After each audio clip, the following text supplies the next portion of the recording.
Israel और Iran में जंग हर गुजरते दिन के साथ और तेज होती जा रही है।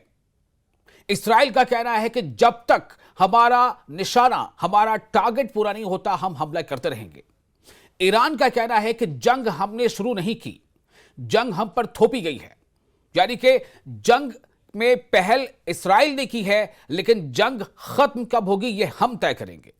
यानी दोनों वर्जन से आपको यह साफ पता चल रहा है कि जंग की शिद्दत, द टेम्परेचर, वो बढ़ती जा रही है। और अब तो जैसे जैसे वक्त गुजर रहा है, इसमें कई और ऐसे देश या उनके नेता, उनके बयान इस तरह के आ रहे हैं कि ऐसा लग रहा है कि जंग अब फिलहाल थमने का नाम नहीं लेगी। शायद ऐसा लग रहा है, काश कि थम जाए। बहरहाल, लेकिन अब सवाल पैदा यह होता है कि क्या आज के इस दौर में किसी भी देश में क्या दूसरे मुल्क के शहरी नहीं रहते? क्या इस्राइल में भारतीय नहीं है? क्या ईरान में भारतीय नहीं है? हैं। ऐसे में सबसे बड़ा सवाल, सबसे बड़ी चुनौती यह है कि अगर यह जंग और भड़कती है, अगर जंग के शोले और ऊंचे उठते हैं, अगर जंग में होने वाली तबाही, उसका दायरा और वसी होता है, तो ऐसे में भारतीयों की जिंदगी किस तरह से महफूज रह सकती है?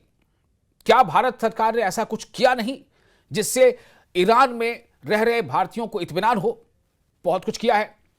क्या कुछ किया है, कितना किया जाना बाकी है, और कैसे यह एक चुनौती बनी रह सकती है अगर जंग के शोले और भड़कते हैं?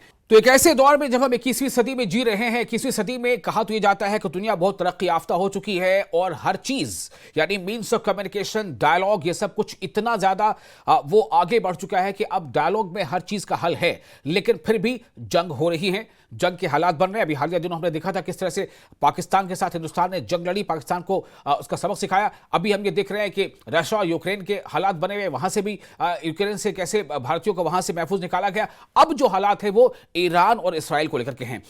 इस्राइल ने जंग की शुरुआत की, ईरान पर हमले किए, ईरान के अंदर हमले किए, ईरान के कई सीनियर फौजी अफसरान को जो है वो उनकी मौत हो गई। उसके बाद ईरान का कहना है कि हम अब पीछे हटने वाले नहीं हैं, क्योंकि इस्राइल ने एक ऐसा जुर्म किया है जिसकी सजा उसे हम देकर रहेंगे और हम इसमें अब पीछे नहीं हटेंगे। जंग का खत्म होगी, इसका फैसला हम करेंगे, ये हम तय करेंगे कि जंग का खत्म होगी। लेकिन इससे यह जाहिर हो रहा है कि दोनों मुल्क अपने अपने जंगी आज़ाइम को लेकर के सर्द पड़ते नजर नहीं आ रहे हैं। और जैसे मैंने पहले बताया कि कई ऐसे दूसरे ममालिक हैं जिनके लीडरान गाहे बगाहे उनके ऐसे बयान आ रहे हैं, उनके ऐसे स्टेटमेंट्स आ रहे हैं जो इन पूरे हालात को और ज्यादा मजीद उबाल दे रहे हैं। ऐसे में एक चुनौती यह भी है कि अगर जंग और भड़कती है, जैसे मैंने कहा, तो कैसे उनको निकाला जाएगा। भारत सरकार ने बहुत अच्छा स्टेप्स उठाया है, बहुत सारे कदम उठाए हैं।